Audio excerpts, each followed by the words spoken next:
In this video, you are going to see how to restrict editing of a parts in a Word document. Let's get started. To restrict the editing, let us go to the Review tab.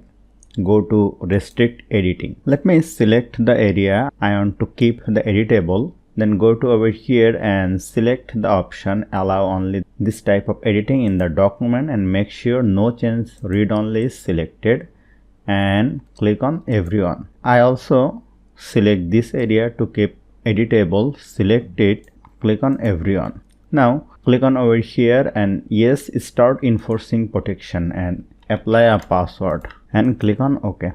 Then here you will see I can't edit this area.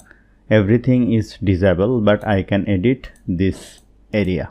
If you want to stop the protection, select over here, go to Review, go to Restrict Editing and stop.